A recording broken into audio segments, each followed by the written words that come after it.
সারা বছর ধরে নানা রকম কাজের ব্যস্ততার মধ্যে একটুখানি ছুটি ম্যানেজ করেই টিম কাঁচালঙ্কা বেরিয়ে পড়েছিলাম কাঞ্চনজঙ্ঘা দেখবো বলে। হ্যালো এভরিওয়ান, কাঁচালঙ্কা ট্রাভেল সিরিজের পার্ট 1-এ আপনাদের সবাইকে জানাচ্ছি একটা ওয়ার্ম ওয়েলকাম। শিয়ালদা স্টেশন থেকে রাত 10:15 দার্জিলিং মেল ধরে সোজা পৌঁছে গেলাম এনজেপি স্টেশন, আর নেমেই স্টেশন থেকে দেখতে পেয়ে গেলাম কাঞ্চনজঙ্ঘা। কি দারুণ ওয়েলকাম হলো বলুন তো আমাদের। স্টেশন থেকে সোজা গাড়ি নিয়ে চলে গেলাম আমাদের প্রথম ডেস্টিনেশনের উদ্দেশ্যে।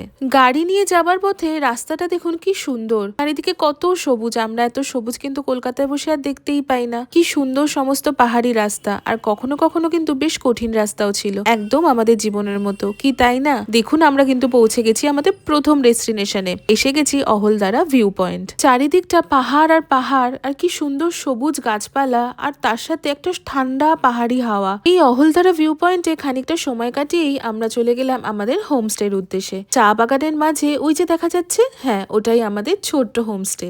আচ্ছা, আপনারা গেস করতে পারবেন আমরা কোথায় এসেছি, আমাদের হোমস্টেটা ঠিক কোথায়? যদি গেস করতে পারেন তাহলে কিন্তু সেটা কমেন্ট সেকশনে অবশ্যই লিখবেন।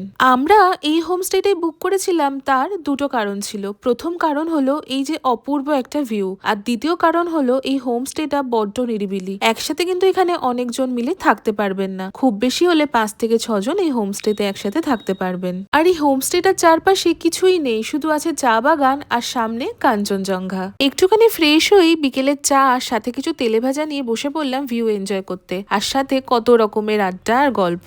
দেখতে দেখতে কিন্তু সন্ধেও হয়ে গেল। পাহাড়ে কিন্তু বড্ড তাড়াতাড়ি সন্ধে হয়ে যায়। আমরাও বসে পড়লাম চিকেন পকোড়া নিয়ে। এই রাতের পাহাড় দেখার মধ্যে কিন্তু একটা আলাদাই অনুভূতি আছে, কি তাই না? আমি তো একটা পাহাড় থেকে বসে বসে অন্য দিকটা তাকিয়ে ভাবি ওই দিকের পাহাড়ের মানুষগুলো এই সন্ধ্যাবেলা এখন কি করছে। বেশ ইন্টারেস্টিং লাগে। এই হোমস্টেটার ডিটেলস যদি আপনাদের জানতে ইচ্ছা করে তাহলে কিন্তু অবশ্যই কমেন্ট করবেন, আমরা কিন্তু আপনাদেরকে হোমস্টে ডিটেলস দিয়ে দেবো। চলুন আজকের মতো টাটা, দেখা হবে আবার পার্ট 2-তে। Thank you for watching.